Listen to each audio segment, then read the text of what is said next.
So for my past on assignment 2, I did my research on conflict management styles, 5 to be specific, and how they fit into the scope of a romantic relationship, along with the importance of maintaining how you manage those conflicts, and how you can effectively use them to better or worse your relationship.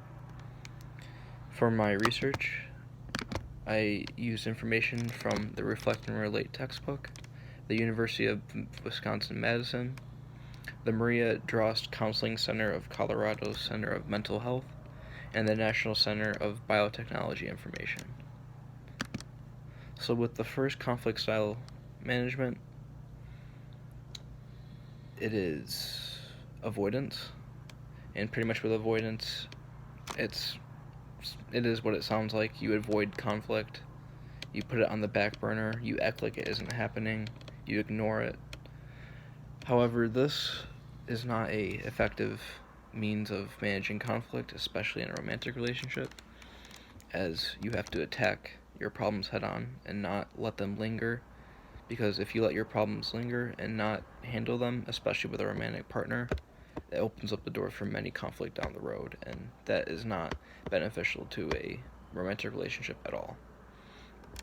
For the second management style, accommodation, that is pretty much abandoning what you believe in, your goals and your beliefs, to accommodate and satisfy your other or your significant other. You can say that ties in with love, because obviously if you love someone, you're in a relationship with them. Why else would you be in a relationship? But they say that if you love someone, you will drop what you're doing, you'll change your beliefs, however that may be, to satisfy and to meet the satisfaction of your partner. So that can both have its negatives and positives, because if you're leaving what you do for your partner, obviously that means you take some loss too. The third conflict management style is competition. That is using aggression and exercising power.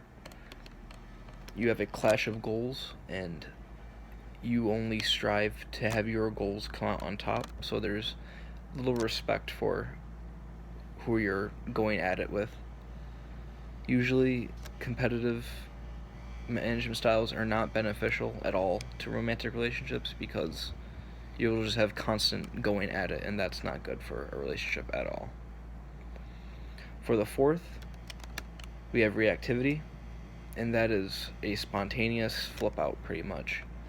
You avoid working out problems, you don't use any management style at all, you just immediately, spontaneously flip out, outbursts of either rage, aggression, yelling, crying, making accusations, just being out there and pretty much irrational and not reasonable at all, which is not beneficial for a romantic relationship at all. And the last conflict style of management is collaboration, and this is probably the best one, without a doubt, because you ignore other management styles and you work to come to a common goal. You believe in mutual problem solving, and you respect, or both parties have respect for one another. So in the scope of a romantic relationship, this is definitely the best style, because how else are you going to work through your problems? You need to work together. Both sides have to be willing to take some sort of loss to meet the common good. And if both sides can settle with losing something, but being satisfied with coming to an agreement, that's beneficial and helpful for both parties of the relationship. So no matter who we associate, we are going to experience conflict. It's inevitable. No matter the situation, setting, conflict is there to be had. And if we can manage it better and more effectively, we can become better problem solvers, better communicators, better people in general. So as I said,